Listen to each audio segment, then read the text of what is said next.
மூக்குத்தி போலே மச்சம் உள்ளது. அதுவா இந்த பாட்டை கேட்டு ரசிக்காதவங்களே இருக்க முடியாது. ஒரு காதல் டூயட் பாட்டு தான் இந்த பாட்டு. இந்த பாட்டை பாடினது எஸ்பிபின்னு எல்லாருக்குமே தெரியும். கோலம் போடுதே அதுவா ஒரு வாய்ஸ் சும்மா எல்லாத்தையும் உருவ வச்சிருப்பாப்ல. அது மட்டும் இந்த பாட்டு டைரக்டர் யாரும் தெரியுமா? ஹம்சலேகா. கன்னட இசையமைப்பாளர். தமிழ்ல கொஞ்சம் படம் தான் இவர் இசையமைச்சிருக்காரு. அதுல இந்த பாட்டு வந்து இடம்பெற்றது கேப்டன் மகள் படத்துல இடம்பெற்று இருக்கு. அது மட்டும் இல்லாம இந்த பாட்டுல ஒரு 5 பாட்டுமே இவர்தான் மியூசிக் பண்ணியிருக்காரு.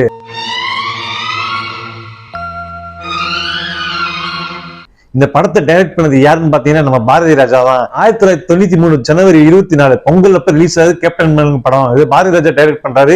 யார ஹீரோ வச்சு? நம்ம ராஜா ஹீரோ வச்சு நம்ம குஷ்பு ஹீரோயினே நடிக்க. போய் தியேட்டர்ல பார்த்துதாங்க மிச்சம். அதுக்கடுத்து கிராமம் பட்டி தொட்டி எல்லாமே பாத்தீங்கன்னா இந்த ரேடியோ குழாயிலும் சரி எஃப்எம்லயும் சரி இந்த பாட்டு தாங்க போட்டு எல்லா பக்கம் சூப்பர் ஹிட் ஆகுது. அப்படி எல்லாரும் மனசுமே கவர்ந்த பாடல் தான் இந்த பாட்டு. எந்த பெண்ணிலும் இல்லாத ஒன்று. அழகான காதல் பாட்டை எழுதுனது யாருன்னு பாத்தீங்கன்னா படலாசிரியர் வந்து வைரமுத்து தான். அதுலயே அவர் வைரமுத்து தன்னோட வேலையை காமிச்சிருப்பாரு. கழுத்தின் கீழே கவிதைகள் 2 மிச்சம் உள்ளது. அப்புறம் என்ன இந்த பாட்டு பயங்கர ஹிட். படத்தை எடுத்து பாரதி ராஜாங்கும் போது படம் சும்மா வேற லெவல்ல ஹிட் ஆயிருச்சு.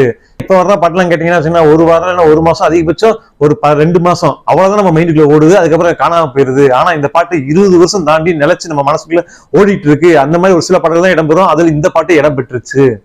சிரிக்கும் போது கண்ணில் மின்னல். இந்த சாங் ஒன் டைம் நீங்க காதுல கேட்டு இது ரிப்பீட் மோட் போட்டு உங்க மைண்டுக்குள்ள ஓடிட்டே இருந்த அனுபவம் உங்களுக்கு இருந்தா கீழே கமெண்ட் பாக்ஸ்ல மறக்காம கமெண்ட் பண்ணுங்க.